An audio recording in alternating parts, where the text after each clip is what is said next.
want to do the like words about books as a poorly spoken podcast, I just have like a brief thing I want to read. All right. Words About Books is a poorly spoken podcast. I'm Nate, and that's Ben. Take it away. Okay, so this month for the book club, we're reading Promise of Blood by Brian McClellan, the first book in the Powder Mage trilogy. And as you know, we here at Words About Books, we are nothing if not thorough in our research. And so I did a lot of prep. I Googled a lot of things, some of which have probably put me on a list in preparation for this episode. One of the things I Googled was what would happen if a person ingested gunpowder. Now, naturally, where I go for most of my scientific inquiries is Quora, now that Yahoo Answers is no longer online. And I found an answer to this question that not only struck me as being scientifically sound, but personally inspiring. And the respondent may have actually been Brian McClellan himself. They offered the following anecdote. My grandfather ate 1 tablespoon of gunpowder every single day of his life. He credited that for the reason he lived such a long and healthy life. He died at the age of 101. He left behind 6 children, 19 grandchildren, 31 great-grandchildren, and a 9-foot hole in the wall of the crematorium. What? Now, I'm guessing that some of the naysayers in our audience may have found that anecdote funny, unbelievable, strange even. Well, buckle up, buddy, because in Brian McClellan's Powder Mage, we are going to eat so much gunpowder that you may well develop type Second Amendment diabetes. Type Second Amendment diabetes. That's why you wanted to start this. That's the whole, that's the only joke I had. That's the best joke I'm going to tell the entire episode. You woke up in the middle of the night and you're like, type Second Amendment yes, diabetes. Yep. I got it. Yep. Oh, well, either that is on Quora, if you want to find that question. I did find it almost immediately, yes. Some jerk is trying to give a legitimate answer. He didn't quite get it, so... As a doctor, what do you think would happen if you ingested, sulfur? This is the other thing I had to look up that probably got me on a list is, how do you make gunpowder? Yeah, apparently the sulfur and the carbon will just pass straight through you because your intestines have no way to absorb it. But the nitrate can be a problem, especially if it becomes partially reduced to nitrite. It can depend on how much. Over the course of a short term, too much nitrite can produce methemoglobinemia. I hate pronouncing medical stuff, which can be fatal because it prevents red blood cells from transporting oxygen. In the longer term, too much nitrite without ascorbic acid, aka vitamin C, at the same time can be transformed into nitrosamines, which are carcinogens, which that does check out. I know nitrite in like curing meat has been linked with cancer, so I don't know if this is like true, but you're missing a point because they're not ingesting it, they're snorting it. Untrue, sir. Untrue, because Thomas, I guess he does put on his tongue. He puts it on his tongue constantly. Okay, so Thomas puts it on his tongue, but his son snorts it like Coke. Yeah, you can do it like acid, you can do it like Coke. Pick the drug analogy that works best for you. Can you put it in your rectum? I don't see why not. The only thing you can't do is smoke it for obvious reasons. Yeah, because, well, I mean, they have control over gunpowder and they could, the energy. I wonder if they could smoke it. Yeah, so maybe before we get started, this is the crux of the book, actually. Yeah. These are the questions that really hook you and make you dig deep into the story. Let's talk briefly about Brian McClellan and sort of where this book comes from. Yeah, I'm going to be honest with you. This is the first time on this podcast I forgot who the author of the book was. So I sent you I'm going to tell that story actually. So as I'm researching the podcast, I sent him the book because I found out Brian McClellan went to Brigham Young University, and I was like, got another Brigham Young University alum on the podcast. We had Stephanie Meyer, and we briefly touched on Orson Scott Card. And, he goes, "Oh, who is this? One of the Crad versus Teku people?" I was like, nope, that's the book you're halfway through. So that was fun. It was fun realizing that Nate had no idea what was going on. and that this was going to be a pretty Ben-heavy podcast. So A Ben-heavy podcast. Well, I read about halfway through the book, and then I had to read the Crad versus Teku thing, and then I came back. I didn't know the names of the characters. I just kind of knew roughly what was going on in each of the 3 areas of the world. But yeah, I forgot most of the people, their names, and I didn't know the author's name. I got on this podcast, I still didn't know who the author was. I knew every other author that we've read so far, but I didn't know Brian McClellan. that's not even a hard one to say. That's not a hard one to say, but I was unsure if his last name was McClellan. It's I had McClellan. forgotten it from the beginning of when we talked about him. And I don't mean to be a dick like that. Okay. So, as we stated, went to Brigham Young University, got his degree. He also took a course that Brandon Sanderson offers, and No idea who that is. I know you don't. One of the most famous fantasy authors of our generation, arguably one of the most popular people in any book circle. First off, the man's a machine. He writes a book a year, and they're pretty well received. They're not really my thing, and we're going to get into that. He is a specialist in sort of the hard magic system fantasy, where it's not like Lord of the Rings, where the magic is very subtle. You're not even really sure if anybody's doing magic half the time. The One Ring's really powerful, but what does it actually do that makes it so powerful? It makes you invisible except for the people you want to be invisible from the most. Whereas a hard magic system is more rigidly defined. It's more like a game you could play. The rules are outlined, and so you know exactly what the stakes are when you're going in. Oh, this is why I recognized his name. I saw or read somewhere about the Stormlight Archive and how it was an underappreciated gem, and I was thinking of bringing that to the podcast at some point. I'd be happy to read it. It's not my favorite thing in the world. It's just not. There's something about a hard magic system that actually, for a lot of people, it gets them into the book because they understand it. It sort of takes me out of the book because I thought I was one of those people who I was like, oh, I can't wait. Like, there's going to be a hard magic system. I'm going to understand all this stuff. Almost like Star Trek in a way. Like, here's the situation. Here are the options. You can't just pull magic out of your ass and yeah, you're not going to take the Enterprise up to like warp 12 because it can't do that. That's not the Enterprise isn't going to clone itself, or there's no weird thing that you can just pull out of thin air to solve a problem. You have to use the tools that have been established. And I thought that's what I was going to get from this, and maybe that's why I was a little frustrated, but we'll get there.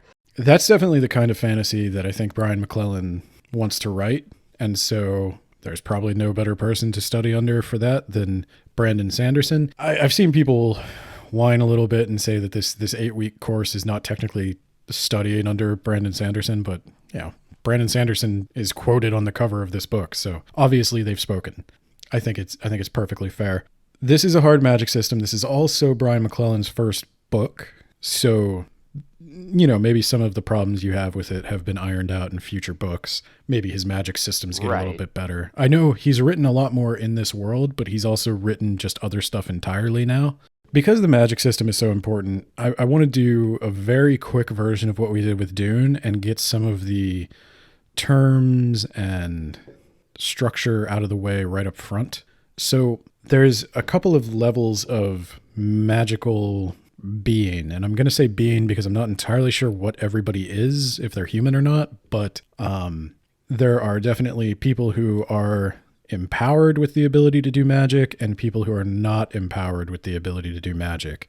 Yeah, we learn that there are kind of 3 different types of mage at the beginning. I think that's probably where we should focus. I guess 4 different types if you want to count the Bone Eye, which are mages from outside of the countries. So I was going to go in order of power. So there are gods, and that's up in the air. Like, people don't necessarily believe in the gods, but from the tone of the book, we figure, I don't know. I knew pretty quickly that the gods were going to be real. Right. So I think it's hinted pretty early on that the gods are going to be real, and you know that the characters are making a mistake for not believing that. Below the gods are Predii? I was going to say Predii? Predei. So those are a reveal. But I was just going to get it out of the way up front because I don't know if I'm going to specifically stop to explain it later. Predei are mages that are like top tier, not very many of them, kind of an elite group. They're immortal and they are powerful enough to summon the gods. But Predei are sort of the leveled up version of one of the three main groups of sorcerers known as privileged. Privileged are sorcerers who can cast basically any kind of a D&D type spell. They can put up wards, they can summon the elements, they can do whatever. They also have like a specialty individually. Yeah, because this book is also heavily influenced by anime. I think anime has more... For sure. Anime is more responsible for this book than the French Revolution. Which... they didn't put that on the cover, but I'm going to go there. And one of the things you need to know about privileged is they need to make gestures with their hands to do their magic. And to enhance that, they use special gloves that look exactly like Roy Mustang's glove from Full Metal Alchemist. Just going to come right out and say it, huh? I would be... Okay, every picture I've ever seen of the people in this could easily be some like fantasy version of Full Metal Alchemist. Do you disagree? Do you get Full Metal Alchemist? Absolutely not. Okay. I was getting Full Metal Alchemist vibes throughout, and especially with one of the characters that we'll come up with shortly that has like a 1-to-1 comparison almost to a Full Metal Alchemist character. Having said that, I don't want to make it seem like I'm knocking him too hard. You could be influenced by whatever you want to be influenced by, and there's no shame in being influenced by anime. Just saying, it was influenced by Full Metal Alchemist, and there is...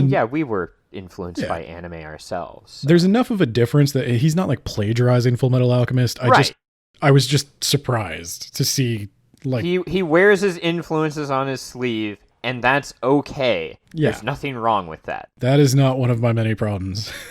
No, not at all. I don't know if they need the gloves to do spells, but they wear gloves and they seem to at least enhance the spells to a large degree. I don't know if they need it to do the spells, but I don't think anyone did spells without them on. No, we never see that. But nobody like lost their gloves either, so you'd think they'd just get the stuff tattooed on their hands. Anyway, there's the next tier down, which is the Marked, also known as the titular powder mage. They are people who have some unexplained magical affinity for gunpowder. This is kind of the crux of the book. This is probably the concept that the entire thing was written around. They have a set of powers, and their powers don't make a lot of sense, but for some reason, they can consume the gunpowder either by eating it or snorting it, or possibly... Or per rectal. Or we don't possibly know. As a suppository.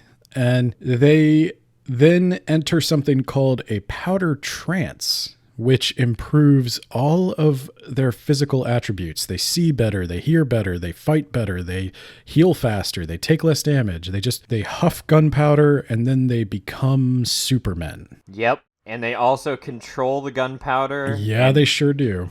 They can burn powder and then transfer that kinetic energy into bullets and fire bullets without a gun. Yes. They can also stop other people from using their gunpowder guns. Yes, they can control the explosions created by gunpowder. And they can the gunpowder has to be relatively close to them. There's one person who's a bit of an exception, but the gunpowder has to be near to them. And then they can redirect the explosion, but they can redirect the explosion, it seems like, much further away, because like the one character can tip his bullets. There's another thing there where it's like bullets move real fast. So like about that. They're in a powder trance. They have heightened senses. I think that's the reason for it, honestly, because otherwise, how would you stop a bullet without how do you move a bullet? But okay, so I'm going to say it's not explained, and this is going to be this is a filter for enjoying the book. I will say that. You can either get on board with this or not. Right. But I will tell you right now, never explained why it's gunpowder. Not in this book, at least. Maybe he dives into it in another book. I have no idea what the relationship between gunpowder and a powder mage's magic is. They just seem to have a natural affinity for this manufactured human product, and I don't know why. It's odd in fantasy. Normally it's more like pure elements or combinations of pure elements are magical in nature. Like, fairies are harmed by iron, not steel, iron, and werewolves are harmed by silver bullets, and gold has magical properties, but rarely is it a specific alloy. Like nobody's affected very strongly by bronze, It's strange. But if you can just shut up, get on board, don't ask too many questions about that, you've passed the first filter, which I will say I can just roll with it if we want. That being said, the book takes itself super seriously, and there is no sense of humor about that. So just be aware about that. Next, at the bottom rung of the three main classes, we've got Knacked. People who have one magical superpower, and it seems like it can be pretty much anything, but usually it's a relatively mundane talent or quirk of the body that is taken to like the nth degree. Like one guy doesn't need to sleep ever. He just doesn't need sleep. Right. The other guy has a perfect memory, because we never get sick of that. Another one. Yeah, we never get sick of that. Can you even be a detective without having a perfect memory? Yeah, you write it down. Yeah, you can. I guess you could write it down, couldn't you? Next, we have a couple of other ones I just want to mention real quick. We got Wardens, which are Frankenstein monsters created by the privileged. They're super strong and super hard to kill. And then we have the Bone Eyes, which blink and you might miss that term. Yeah, I forgot it was a term, honestly. It's at the beginning of the book. There's one Bone Eye mage in the entire book, and we will get into that. But the other thing I want to briefly touch on is the Else, which is the magical realm that all empowered people draw on to perform their magic. They can also open their third eye, which I assume is a kind of mental switch and not an actual third eye that allows them to see into the Else and perceive magic visually. They can see spells, they can see the aura around empowered people, and that's really all that's ever done with that, at least in this book. Yeah, and it's possible a lot of this is fleshed out in later books. So with that, I think we're ready to jump into our summary and start talking about it. And so, Nate, you want to kick the book off? I like the beginning of the book for sure. It starts out with a detective named, is it Adamat? Adamat, yeah. Is that how you'd pronounce that? Okay. Everybody has like a very close to normal name that's fantasied up a bit. Adamat. Thomas is spelled T-A-M-S, T-A-M-A-S. Taniel instead of Daniel. Vlora instead of Flora. Yeah. So Adamat is a detective. I guess he's a private eye. He used to be a police officer, police detective. He's summoned to the royal palace, and while he's there, he realizes he basically just stepped in the aftermath of a coup. Field Marshal Thomas? Thomas? Is it just Thomas? I'm just going to call him Thomas. I'm 90% sure it's Thomas. Okay. Field Marshal Thomas had summoned him here, and he has overthrown the king. He and his cabal of powder mages have killed all of the king's privilege, all of his elite guards. It's over. The battle's won. But as the privileged were killed, they all whispered about something called Kresimmir's I call it Kresimir. Kresimmir's promise. They must keep Kresimmir's promise. And so Thomas is like, that's some spooky shit. You're going to figure out what that is. He sure is. That's exactly what Thomas says. Thomas is a drama queen, by the way. He does not put anything that succinctly. Thomas is the guy who's like, the age of kings is dead and I have killed it. Yeah, whatever, dude. Yeah, so... Oh, yeah, it's worth mentioning the king's name is like King Manhooch. Yeah. I laughed at that one. I don't know where he was going with that. I read it as Manhouch. I have no idea if that's a reference to something I'm too stupid to get, but yeah, it looks like Manhooch, and it doesn't sound good. It doesn't sound good. So Thomas shoos Adamant out out the door, go solve that mystery. And I thought, wow, what a novel thing to do. We're going to experience the world through this detective's eyes. It's going to be like a mystery, not what I thought, which was like a guy overthrowing the monarchy. Like, that part's already done. It's just going to be this detective doing detective work. Awesome. But then we shift perspective to Thomas. I want to talk real quick about one of the problems I have with this book is that Adamat is a full third of the book. I didn't count, but I want to say it feels like half of every chapter at least half of every chapter is dedicated to Adamat and his investigation. Yes. And the entire investigation and Adamat himself could be cut from this book and it would make almost no difference. There's a couple of key reveals that his investigation turns over, but there's no reason that we needed a whole investigation subplot to reveal them, because the characters who do wind up doing the big reveals had a pre-existing relationship with Thomas and Taniel anyway. They didn't need to have Adamat go talk to him. Yes. I wish there was more for him to do. I like Adamat as a character, but he's probably my favorite of the three main characters that we follow. Of the three Broy bros, yeah. But his subplot is so underwritten that it makes him seem like not a genius investigator. What was Kresimmir's promise? What do you think it was? So a guy just killed a king, and all of the king's royal guards that were super secret mages in the cabal said we must keep Kresimmir's promise to the guy killing all the super secret mages about to kill the king. What do you think Kresimmir's promise was, Nate? What do you think it had anything to do with? Was it maybe we need to avenge this guy? No, I think it was. I think it was. No, we promised Kresimmir we'd TiVo friends. So we're gonna need you to do that. If you don't do that, things are probably gonna get bad for this kingdom. And that's true. We'll talk about this when we get to the reveal of Kresimmir's promise, but it seems very underwritten. Well, he figures it out, and like a third of the way through the book, and then they're like, oh. That's bullshit. What? Yeah, first of all, it's bullshit, and second of all, what do we do with Adamant now? Well, let's get another reason for him to be on the case, and he doesn't solve that mystery until it's too late. Yeah, and like, oh, what a mystery it was. Again, it was just silly. But we're getting ahead of ourselves, so let's continue on. So Thomas is discussing with one of his lieutenants, a guy named Saban, what they should do about this particularly skilled privilege that struck down powder mage after powder mage. So Thomas was thinking he wasn't going to lose many men in this coup. He had already secured the support of everyone he needed to.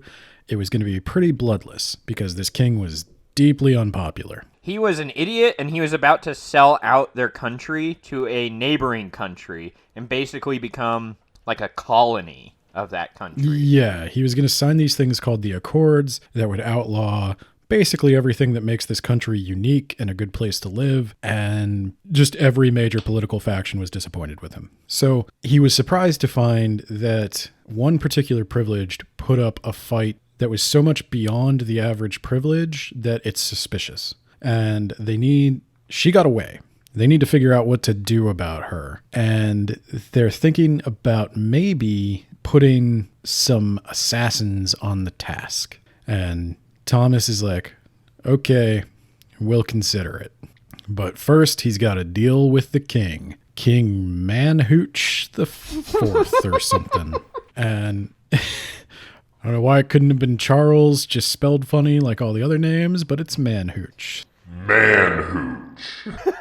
He goes. There's a little like back and forth between him and the king. The king like feebly tries to resist. He tries to shoot a powder mage with a gun, almost as if he knew that we, the audience, didn't quite know what a powder mage was yet, and we had to demonstrate some of the powers, and he had to explain it to him. So we get a little exposition about the powder mage. And Thomas basically tells this king, hey, you're going to die. I'm going to kill you. I'm going to kill your wife. I'm going to kill all the nobles. And it's over. To the guillotine. Yes. And and the king says, well, the church would never let you do this. But that's when we find out that the church is in on it too. That's how unpopular this guy was. The only remaining point of interest at this stage is that they need to get Thomas a bodyguard, because there's going to be royalists. Of course there's going to be royalists. This rebellion, first they tell us the rebellion is over, and then they tell us, but not really. We're still going to do some rebellion stuff, because there's probably still going to be a few royalists. We're killing literally all of the nobles somehow, and also the king, and all of his bodyguards, and all of his mages. But there'll be some royalists too. There's going to be some guys who want to fight us. That is kind of I didn't really think about this, but this is another problem. It's supposed to mirror. It's not supposed to mirror, but it's heavily inspired by the French Revolution, but kind of like what somebody imagines the French Revolution was like after hearing about it once in a documentary. Well, that kind of feeds into my big problem with every part of this book, and I'm not sure when I should bring that up. We might as well bring it up now, because we need to establish the military. Yes, I'll start by just saying that the book didn't click with me, and it took me a little while to figure out why. And as I read more of the book, I realized it's because it was something like I would write, where I don't know the subject very well, but like I think I know some of it, so I just kind of go with what little knowledge I have, like Edenverse Volume 2 that we threw out, where I'm writing about a military skirmish. And it's like, yeah, I guess it's kind of plausible, but anyone who knows even a little about the military would like... Yeah, you find yourself Googling the order of the ranks. Like, is a colonel better than a lieutenant? I don't know. Right. I'm a programmer, man. I also feel a lot of sympathy in that this feels like the kind of book I did write, especially, it feels like Edenverse. It's like you said. And I would say this is probably a little better than Edenverse. It's more polished, more refined. But there's a lot of just tropey, edgy concepts that you can tell the big scenes he had in his mind that he'd been thinking about for a while versus the connective tissue that he didn't really know how it was going to thread. Like, he didn't really know how we were going to get from this to this to this. He knew there was going to be some showdown in the city, but he didn't know why there was going to be a showdown in the city. And it's one tick against the book. It's not... You talked about story collapse, I think, way back in the Fold episode. Yeah. And I kept thinking about the concept of story collapse as I was reading the book, because there are a lot of little things, little discrepancies, little leaps of logic that start to add up. And it wasn't too bad yet. It didn't bother me yet, because we're still learning about what the kingdom is. It seems like this kingdom has one city, the capital, and that's it. Yeah. So that's the only place I think we ever explore. Yeah, so it's a little different than France right off the bat. The political situation is totally different. The landscape is totally different. So their relationship to their neighbors is totally different. And I think that's fine. We didn't get a problem yet. Did I mention, though, that while we're talking to the king asks Thomas if this is about his wife, to which Thomas says, yes. I think Thomas has a personal vendetta. Yes, maybe his intentions weren't as noble as we originally thought. Thomas is a complicated man. But what? I'm a complicated man. He's a man. He eats meat. Now you're a man. A man. God, that song kept popping into my head while reading this book a lot, because there's a lot of manly acts of manliness in this book. As far as Thomas goes, he gets a bodyguard it's definitely not Havoc from Full Metal Alchemist, except this guy doesn't need sleep. It is literally Havoc. I pictured, I'm picturing this whole book in my mind, right? And in my mind, everybody is a real person except Havoc, who is an anime character just standing behind them, because that's the only way I could picture Olim. Olim is just Havoc. He's always got a cigarette in his face to the point where it's like... Yep.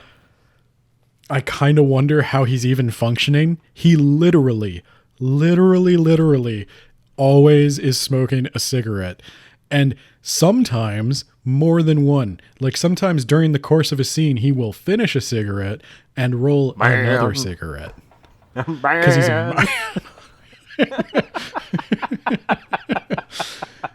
he's just always smoking, and he's kind of like a chill funny dude, super laid back, doesn't care about much. And he doesn't care about much except fiercely protecting Thomas, because that is his commander, and that's what men do. Yeah, I didn't. I never understood that. He was like, hey, you're going to be protecting Thomas now, and he was just all in on that. Yeah, no, because he shows up and he's smoking as his commander's talking to him, and Thomas is like, it's that classic like backwards, like, I don't conform to the standards, but that's why you need me. Like, he's smoking while his commanding officer is addressing him, and the Thomas is like, I've had people flogged for this exact thing, and he's like, oh yeah, they weren't me. And Thomas is like, damn it, you're right. I like you. You smoke as much as you want around me. And Olam's like, you're goddamn right I will. And I will follow you to hell and back, sir. He borderline falls in love with Thomas. Like, that's their connection level. Well, he also has a thing for... Yeah, no, everybody's got a big old case of the knock gaze. Don't worry about that. But all of these manly men who are around men all the time, they definitely all like women. Well, some of them. But... yeah, Thomas is just like ready to like jump in front. He wants to jump in front of a bullet, or Olam wants to jump in front of a bullet for Thomas. That's the only way he'll be satisfied in life. Also, Olam doesn't need to sleep. Moving on. Well, do we want to say where Olam is found at first? Because I forgot there is a... I think we're kind of moving into the next chapter. The chapters are weird too. So like I've organized the outline of this episode based on what happens in the order it happens in the chapters. And we're in, each chapter has multiple character perspectives in different locations in different parts of the city. So there'll just be like a double space, and now we're talking about people we've never met.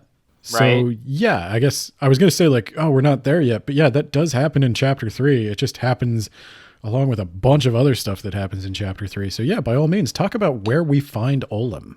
Yeah, so I thought there's only 3 major characters who we have points of view of. But there is a 4th that I can recall right off the top of my head, and this could have been completely cut, and the book would not suffer for it at all. I don't know about that. This book wouldn't, but I suspect he wanted to establish this up front. So this Nyla is the character we're going to be talking about. Nyla is 100% not important in this book, but I suspect she will be very important by the climax of the trilogy. Whereas the reason I say Adamat can be cut and Nyla can't is because Adamat could just be totally replaced. You could bring Adamat in. I guess you could bring Nyla in later too, but at least what she's doing here is going to have some bearing on the future plot. Whereas Adamat's investigation is just, it's the dumbest thing. We'll get to it, I guess, but... Yeah, she's a laundress for a noble, a minor noble, and she has a bond with the child of the house. I guess she's basically the son that she never had. Soldiers storm in to grab everyone, and one of them is going to sexually assault her, and then Olam steps in and bravely saves her by beating the shit out of him, and, Ben, do you want to talk about how that scene is written? Because it's really just like nonchalant, like, hope the young master doesn't see me getting sexually assaulted by these soldiers. This was the first instance where I started to experience my disconnect because, yeah, so as you established, Nyla works in the house of a noble. And of course, this is the bad time to be working in the house of a noble. Thomas's soldiers bust down the door and they threaten her. And she's described as being quite pretty, and so she's singled out. And the whole time she's sitting there, she's just like, she has this attitude that, like, this is the 3rd time this happened this week. And right. She's just like, it's a very nonchalant, like, unconcerned. Emotionally flat. It's not even unconcerned. It's like almost robotic. Obviously, she doesn't, want it to happen, but the way she reacted just did not read as the way a real person would react. Right. I don't know. how is one supposed to react? But it just didn't read as real to me. And that's where I started to have the disconnect. And so I actually started to wonder, is there something we don't know about her? Is she more than she seems? Is there some reason she's not freaking out in this situation? Can she like handle this? Is this like, I just kept wondering what in her background is leading her to react this way. And the answer is nothing. And it's coupled with another problem of Olam does save her, which she is grateful for. But Olam basically says like, look, I know there's going to be some looting, some ransacking, but Thomas wants us to make sure that none of the citizens are harmed because he's trying to get the populace on his side. So get the working people out of here. Let the working people take some of the noble's treasure and you guys could take a cut and we'll just leave it at that. And so she very quickly just gets her shit together, steals some silver, grabs the kid, muddies up his hair, and marches him right past a couple of guards. And they're like, hey, who's that kid? And she's like, that's my kid. And they look at him and he's dirty. So they're like, oh yeah, that can't be a noble. He's dirty. And she just walks on. And like it ain't no thing. Like she just commits these like espionage type tasks every day of the week. And so I kept wondering, like, is this lady some kind of badass, some kind of secret something? And the vibe I get is that she will be in future books, but she's one of the problems with this book is nobody has an arc. Every character is in the exact same spot emotionally and like maturity wise that they were in when the book started. By the end of the book, not much has changed about our characters. Well, you know why that is. The characters, as you said in our private correspondence, the characters are not the point. The characters are not what this book is about. It's the magic system. Yeah. But it's hard to write 500 pages about a magic system and have anyone care about it. God, have you ever talked to an amateur writer about their magic system? No, it is not. I've heard them discussing it at a Panera, yes. That's one of the weaknesses of the book is he's not a good character writer. And every character is like, she's going to be some kind of secret badass, I would wager. And so that's just how he conceived of her from the beginning. She's not a laundress who grows into a secret badass. She's a secret badass who happened to be a laundress. And yeah, so that's... Oh, wow. Yeah, you're not wrong. She's a powerful and she trains under spoilers. She faces down a... I'm gonna cut that. Yeah, please do. All right, let's go to the other major character. Taniel, my personal least favorite character. Yes, me too. Taniel, and don't forget his child bride. His cut that part out, Ben. That's a reveal. No, it's his his companion. His companion who looks about, I don't know, 13, 14, young girl, doesn't talk. They've got a father-daughter relationship. Remember that, dear listener. Remember, they've got a father-daughter relationship, and she looks to be about 14 or so, and in some cases, maybe even a boy.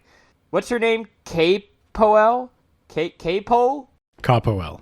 So that's how I'm going to say it. The important thing to know about Capoel and Taniel is that Taniel has been on a campaign in a different part of the world, like a colonial part of the world. And right. Capoel is a native from that part of the world. And she is some kind of like tracker who uses a magic Taniel doesn't understand. She's also mute, so she can't really explain it properly to him. So he has to guess a lot of things about her personality and her magic, but she's fiercely loyal to Taniel because Taniel saved her from some enemy village that was going to exploit her in some way. Like they were taking the children and sacrificing them. Yeah, so let's establish their relationship a little bit because it's going to become important and it's going to be where I get off the train on this book. And we also find out that Taniel, well, he was off in this colony. He was out there with his fiance, and apparently Taniel and his fiance were like a real power couple. They could do great things together.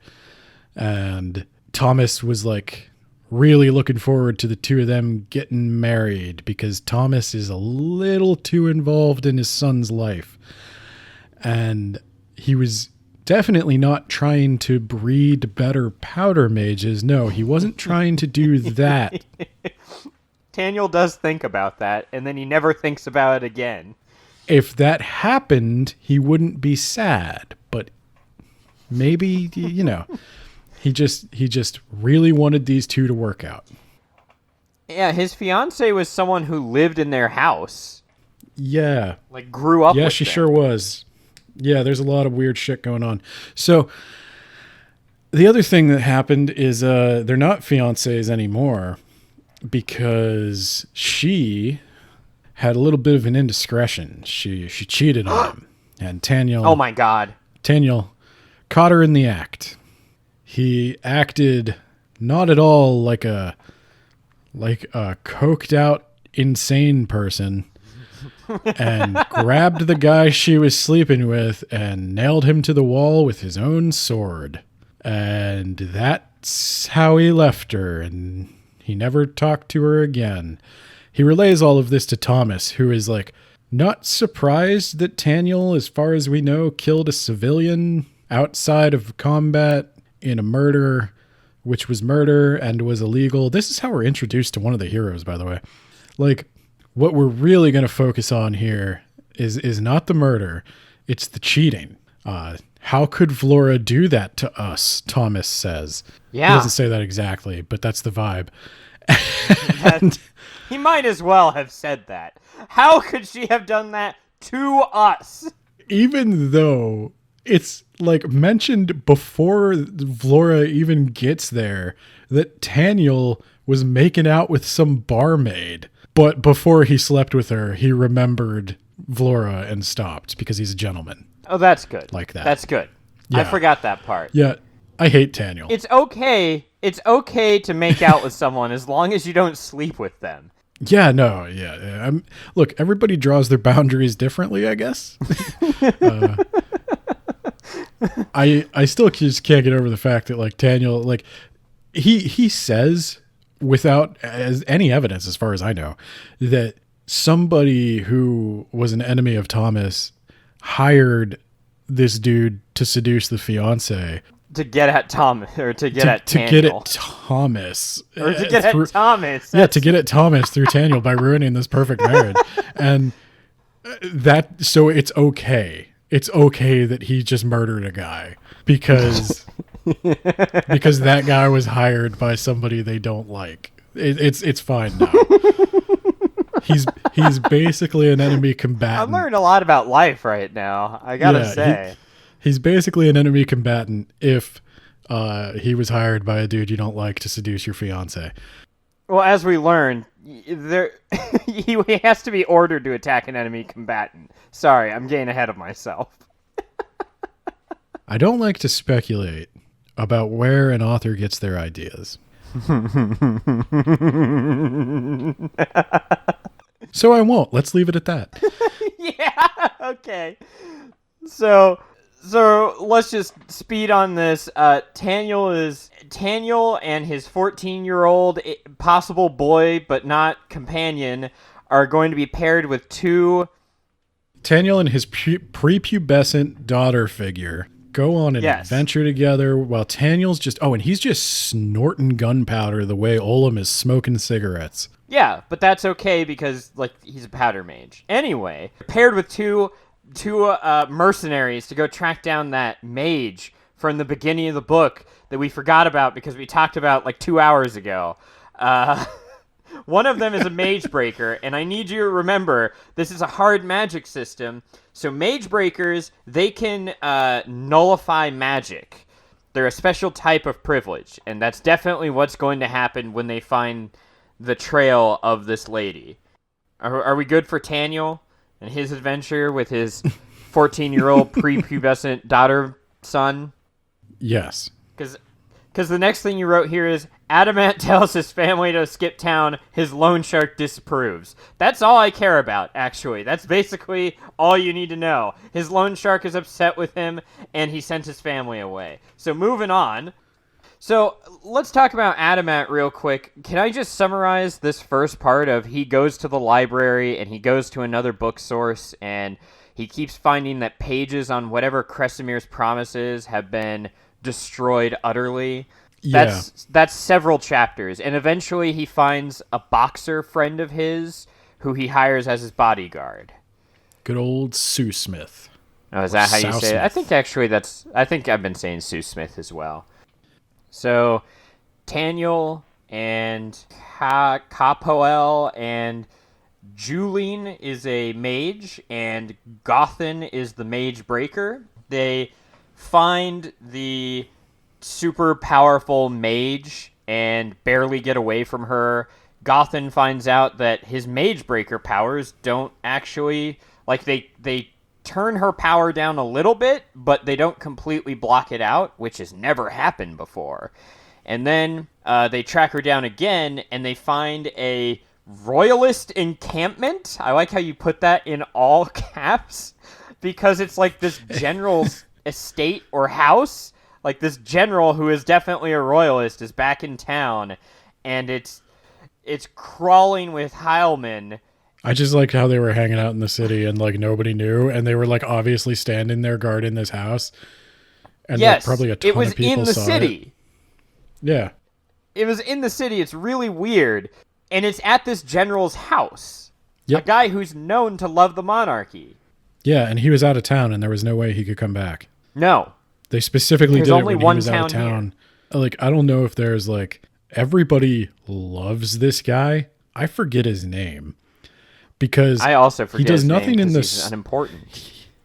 He does nothing in the story to warrant the attention he is given, and everybody loves him. He's some legendary military figure. He's like the Douglas MacArthur of Adapest or whatever this town is, and he's back. They specifically picked the date he was out of town because they didn't want him to be there, because God damn it, Thomas just respects him so much, because Thomas I thought that he could general his way out of anything. He could general his way out. He's the best damn general that ever generaled. And Thomas, God damn it, he doesn't like him, but he respects him. Because they're both men of the battlefield. And they know the manly arts. Now you're a man! I imagine Thomas always talks like Batman dialed back just 2 notches. Yeah, I figured he was a very a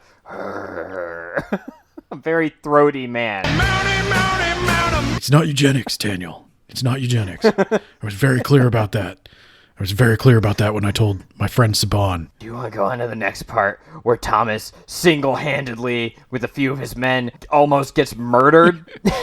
Where Thomas decides to throw wave after wave of men at the barricades. No, this is the stupid part where he goes out of his office and he's like, where did all these guys come from? Why are all these people here in the House of Nobles? And then the guys are all like, I forgot about that. for the king!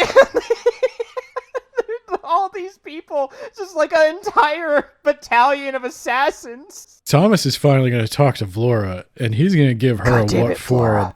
About sleeping with this other dude. Vlora is actually a very talented powder mage. She can detonate powder from like 2 miles away or something, which is just ridiculously far. And he gives her some assignment. I kind of forget what it is, but it's about that time, because we're going to have an awkward little reunion here, that Taniel, breathless, runs into the office and he's like, Dad, the general's back. And he's like, General? not God damn it. the I greatest respect general him. that ever generaled. God damn it. He can't be back. I made sure he was out of town. Why would he come Couldn't get back? back to town. Just It's because impossible. just because he heard that the king was dead? Why would he come back? Who would tell him? So, I mean, he'd be a really shitty general if he didn't. So Thomas is like, no, I gotta go check this out for myself or something. So he walks downstairs and there's just this line of people.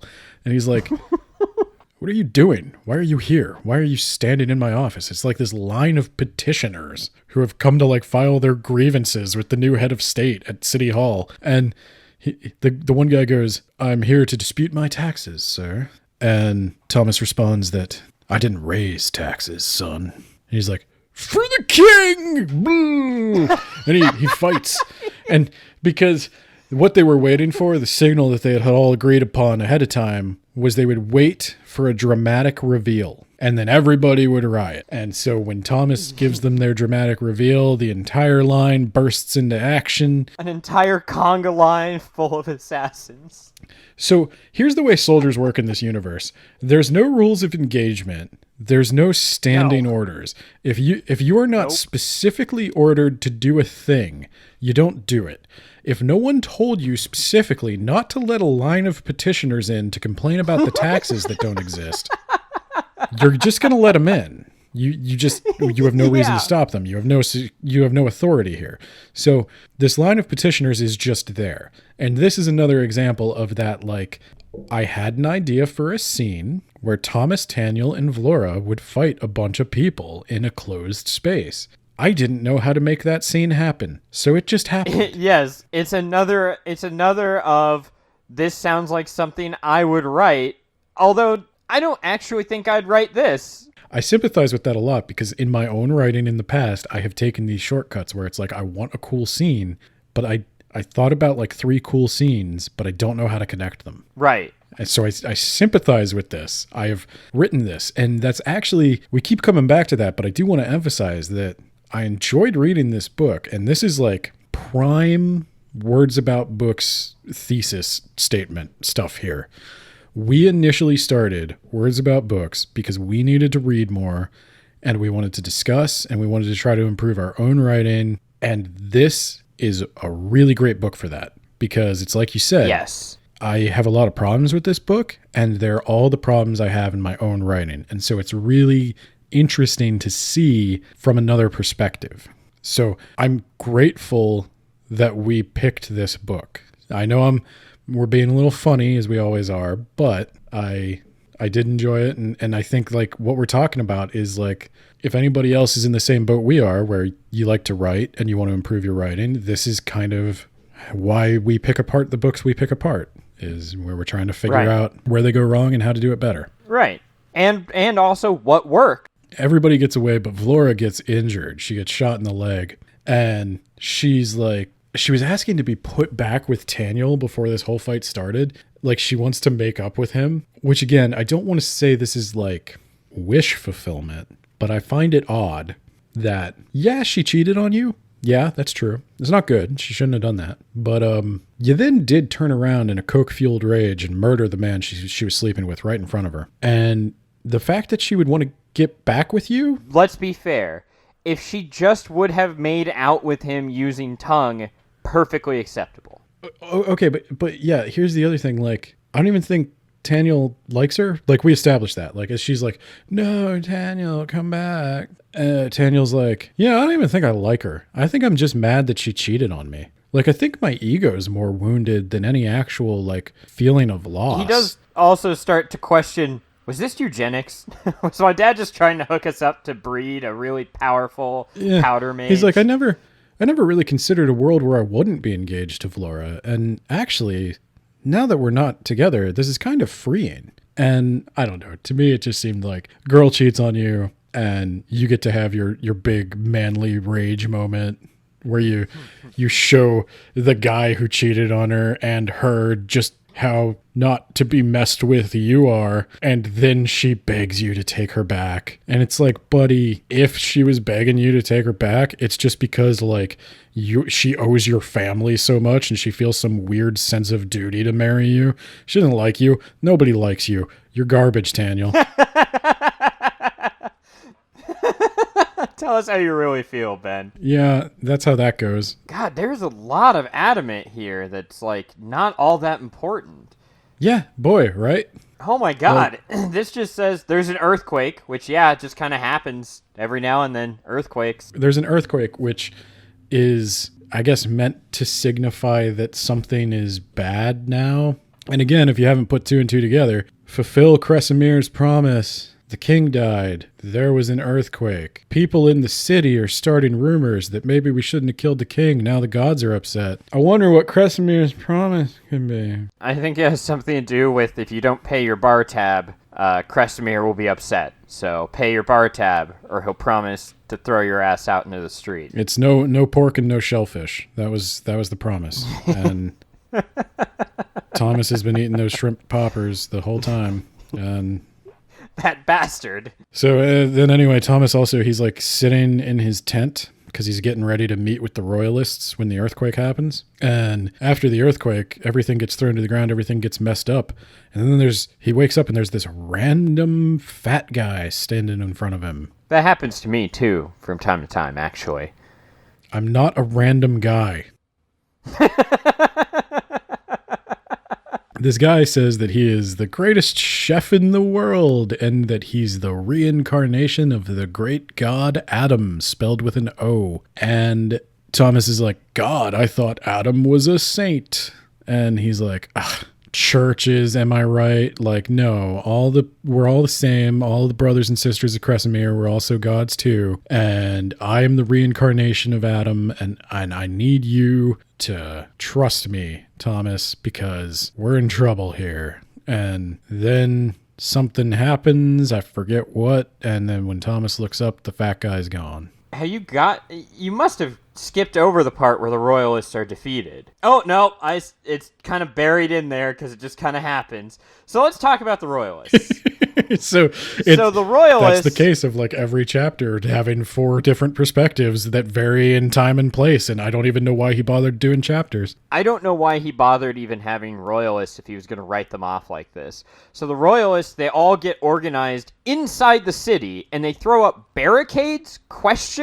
And they also got all the granaries, which were also in that part of the city, which is weird because I've never known granaries to be inside the city. They're usually like on the outskirts where you have the fields, but that's just me and my Midwestern upbringing, so I don't know. Maybe Paris has granaries in the middle of the town.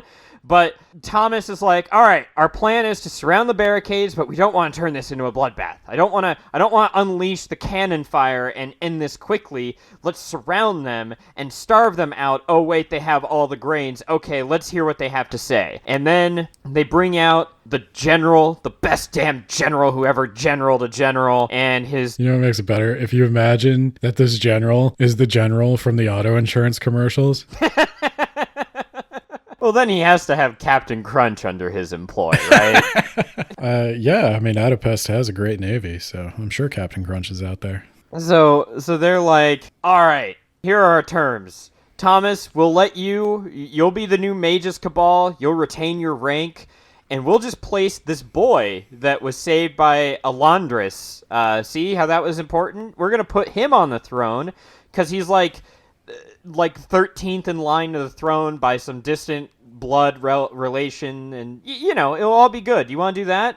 And Thomas is like, there'll be no kings. Okay, I'm Thomas, and what? You're the general, or you're just everybody? Or I'm that nobleman who did all the talking, who I think is dead, and I don't remember his name. So let's get this over with. Show me your list of demands. All right, so we have all the grains. Like, you don't have food, so like we propose that like you just stop. You quit rebelling. How about that? Is that a good plan? Counterpoint. I shoot you and take the grain. Okay. How about this? We put a puppet king on the throne, and like you guys will be pardoned. We'll all get along together. Great. How's that? Counterpoint. I shoot you and don't do that. You need to be reasonable, Thomas. We can come to a negotiation that doesn't involve blowing up half the city. Counterpoint. I'm kind of okay with blowing up half the city. And then Thomas ends by looking at the general and saying, they just won't see reason, General. I'm sorry. Like literally Thomas, before he went to the meeting, he had a negotiation. He's like, if we had to blow up half the city, like how many people would we lose? And they're like, a lot, but we'd win. And he's like, okay. Yeah. And then I guess the general gets shot on their way to the barricade, or does he get shot later? What happens is they meet, they have that discussion we just had. Negotiations go south, and then one of the Heilman fires an air rifle. He misses, probably a bad move, and then Julene just starts throwing fireballs. And she hits the general and takes his arm off, and Thomas screams, "No!" and has... No, he's the best general! It's like also like she blows his arm off, his entire side is burned, and Thomas is like, "He'll be okay. It's just you don't need your arms to live. I know he's 80, but I think he might be able to come back from this one. If anyone ever could, it was the general." Doesn't need his arm to be a general, god damn it.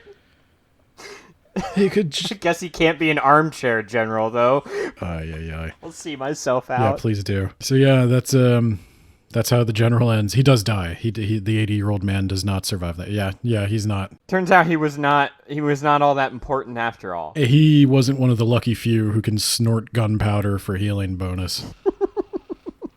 So then Thomas employs this street gang of assassins that exist. This is the steampunkiest part of this book. This book has a habit of just introducing something right as it happens. Like, oh yeah, we have this gang of assassins that we can draw upon, and for some reason they all use razor blades. Well, you gotta have a thing. Like, didn't you ever see The Warriors?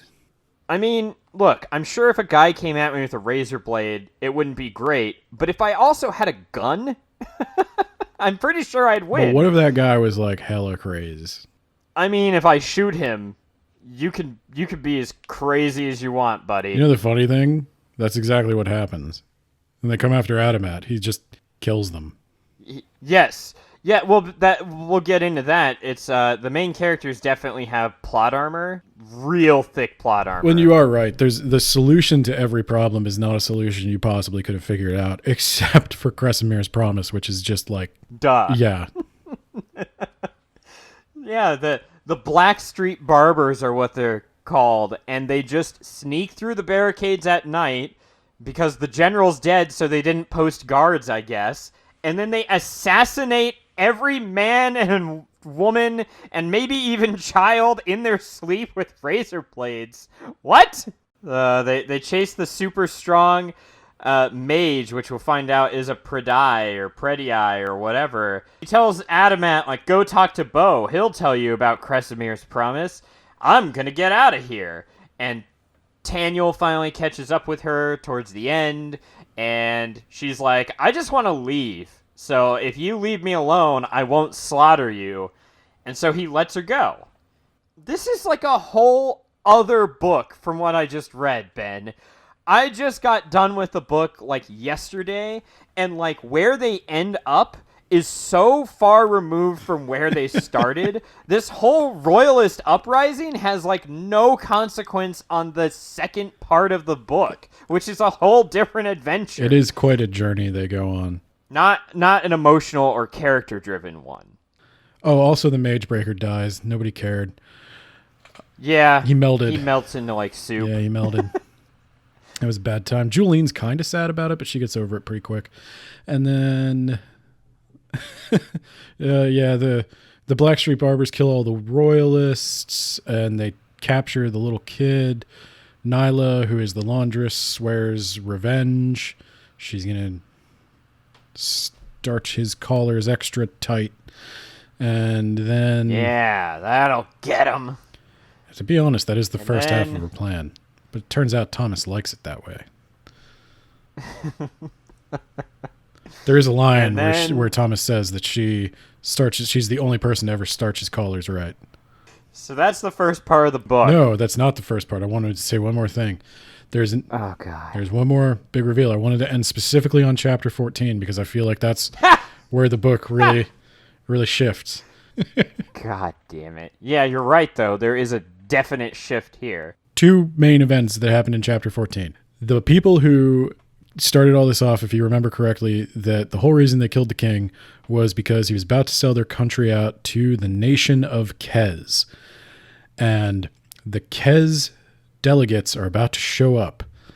And Thomas is about to tell them that he's rejecting the Accords, and he's going to try to find another way to avoid war. I'm gonna that patented Thomas negotiation. Yeah.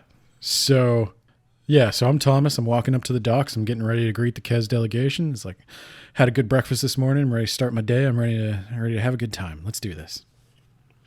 All right. I'm walking out of the boat. I'm like extending my hand. Hey, how's it going, Thomas? I punch you in the face. It's you. You killed my wife. Oh, God, it wasn't anything personal. You got a lot of I just balls. wanted to negotiate. You got some big swinging cojones walking up to my country. Get the hell out of here. I'm just here to negotiate for my I emperor. punch you again. You get back on that ship, you march the hell out of here, and you tell your emperor I'm gonna kick him in the... This is an act of war. You realize that, right? And then I kick you in the... And then I throw you in the ocean. You might have to cut some of that. I got a little... Thomas got a little heated there. You might have to bleep that. and then some guy is just like, cut Thomas some slack. I know he just started a war that, like... So I'm Thomas, right? I had a good day, and it went real south real quick. So now I'm coming back, and like I just threw that guy in the ocean, just doomed our country to war. Oh, look, here's my advisors. Hello, advisors. See what I did there? Really showed that guy what for. What the hell was that, dude? We are not equipped to fight a war right now. Look, you guys don't have what it takes. I would trade all of you for half of the general, which is about what's left of him. I don't even need y'all. You don't know me. You don't know where I've been. You don't know what I did to get there. You know what? I'm going home. I'm going back to my little castle, and I really hope that they remembered not to let the protesters in. So, bye. They had to be specifically ordered not to let them in this time. And yeah, so that's how Thomas started a war, and everybody's just cool with it. Well, to be fair, someone's like, hey, that guy killed his wife. Yeah, maybe. So, like, it's justified. Maybe, hear me out, maybe. Shouldn't have sent him to the negotiation. Which person should they not have sent? Thomas. I assume Thomas. Yes, never send Thomas to the negotiation. Well, to be fair, he negotiated really well with the general in that he blew half his body off and killed all of his supporters. So, and that was a guy he liked. Yeah. So, Nay loved for reasons. But there is a group of people who are responsible for this revolution, right? All the big movers and shakers, all the political people. Any one of them can derail this government at any point in time. That's why they all needed to be on the same page for this. So if I were, again, any one of them, I would have kicked Thomas out immediately. Quite frankly, I feel real bad about what happened to your wife, but we will learn later that Thomas's wife was a spy, and she got caught spying, and it was a justified execution. 10 times more justified than what Thomas's son did to that guy who was stooping his fiance. And it's like this was one disconnect for me, because when Thomas did that, I thought, oh shit, there's like, if this had happened in, a George R.R. Martin thing, like consequences are going to be swift and severe for that. Right. Thomas would be thrown out. You're going to commit hundreds of thousands of people to a violent death and starvation and disease and all the other wonderful things that come along with war because your wife was a spy who got caught spying on people. Like, and don't get me wrong, I'm sure it was a noble cause and everything, but that's the game, man. And if you can't play the game, you shouldn't be in charge of a state. And so the fact that there were no repercussions for that was one thing that took me out, because that should have been a real challenge for Thomas. And again, I feel like it was one of those things where it was like, cool scene. It's one of those things where when you read a history book on how wars are fought, it's one nation versus another, and you never zoom into the microscopic level of people and families and et cetera, et cetera. It's always like, well, when one nation declared war on the other, the entire people got behind that war, except for the times it was specifically written that they didn't. All right, you want to end there, since that is kind of a major part of the book. I want to do one more skit. Oh, geez. I want you to be Adamat, and I will be Bo. You've come to the Night's Watch. I mean the Mountain Watch. And where I, Bo, have taken the black, I mean joined the Mountain Watch. And I, Bo, am the other adopted child of Thomas. And you, Adamat, are here to ask me a question. All right. Hey, Bo. Privileged Bo. Sup, brah? Welcome to the Mountain Watch. Just super chill. We got our own bar. You want a drink, man? I can get you a drink. Yeah, I was just going to ask if you've seen any wildling. I mean, if you've heard about what Kresemir's promise is. I don't know if you heard, but, like, the king is dead? Yeah, shit, bro. I heard that, yeah. Yeah, Kresemir's promise. You mean that thing that, like, if, king ever dies, like, all the privileged got to avenge him, and, like, if they can't, like, Kresemir's going to come back and do it himself? Oh, I didn't know that, because all the books I read were destroyed, and I couldn't intuit that, but, like... How did you not know that? I also read... Does this entire country not go to church? It's like a founding tenet of our religion. Yeah, but, Manhooch was so bad of a king, he just never mentioned that, like, for some reason. Like, every man, woman, and child should probably know about the divine right of kings to rule, and if you kill one, you're cursed. Like killing a king is killing your own king, especially. That's a huge sin. That always has been a sin. That's like if I were a king... Now, don't get me wrong, man. Kresimir, totally real, and is gonna come back. Like, that's just gonna happen. You better get used to that. But like, even if you weren't, like, if I were a king in a heavily religious society, like, the very first thing I would do is tell everybody that God told me that I was king, and that he'd be really mad if I wasn't king anymore. That's like the first thing I would do, whether it was true or not. And the fact that in this case, and I'm being honest here, if the fact that in this case that it is true, that God himself will come down and smite thee if you kill a king, that, wow, like, I would say that. I would end every sentence with that. Yeah, well, he didn't. And also it can only be found in, like, ancient textbooks that are easily destroyed. Didn't any of the Pretae, when you killed them, say that Kresemir's promise had to be kept? Is that spell we put on ourselves? It was mentioned. What the hell did you think they were talking about? What do you think their job is, man? I thought they were talking about, like, Kresimir, he's promised to, what do you do for love a living? And cherish us.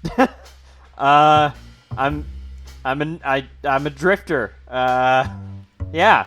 Oh, man. That's what it is. You should join the Mountain Watch, dude, because book reading ain't your thing. Yeah. I would be embarrassed if I were a detective, but thank God I'm not. But yeah. So I tried to start up a business with, like, a printing press, but it exploded. I bet, like, I'm just Bo. I just met you. I don't know much about your story other than that you had a printing press that seemed like a really good idea and it exploded. Did you ever think maybe somebody sabotaged it? I couldn't think of who except for my loan shark. That's the thing, man. I bet you should probably look into that. I bet that's going to be important in another book. Anyway, I got some stuff to do. Is there anything else you need to talk to me about?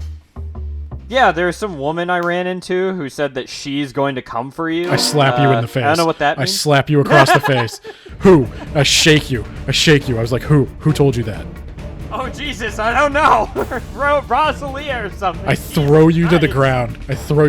And I run away. Full sprint. Ah, that was a little weird. I guess I should just go and slowly and casually make my way back to town. I guess. Nothing strange about that. You hear me screaming in the distance. That is where I would like to end this episode. All right. Well, shit. Next week, we're going to continue talking about Promise of Blood. Do you think this will be a three-parter? I don't know. I think it's leaning towards a three-parter. We've been kind of just going around about. Great. So, do you want to do all that outro stuff? Yes, I will do all that outro stuff. So, you guys know the drill. Check us out on Twitter at WABpod. Check out the blog.wordsaboutbooks.ninja. I think I'm going to start throwing our Goodreads reviews up on there as well, if you're ever curious about just what a generic review looks like from one of us. And you could buy us a coffee at buymeacoffee.com if you feel like we deserve a little something extra. I got a new plug this week, though, that I wanted to throw out there. There is a new podcast in the Poorly Spoken family called Words About News. If you're ever looking for a quick summary of the headlines, there's Words About News. We're also going to be launching the poorlyspoken.ninja website here, I don't know, probably tonight. By the time this episode goes up, it'll be up. So check that out. Where are we reading next month, Ben? Oh, next month. Why don't you cover that? All right, next month. I've actually already started, and I think I'm towards the end of The Ghost Hunters Adventure Club and the Secrets of the Grand Chateau by Dr. Cecil H.H. Mills, a totally real person and not just Aaron Egoraptor Hansen in some makeup. So look forward to that.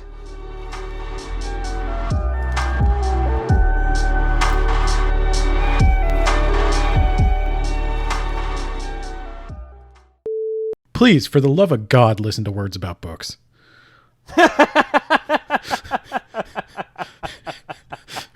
If you don't, an angry God is going to come down. Right. That's right. Ruin That's you. right. That's Kresemir's promise. That's what it was. If you don't listen to Words About Books.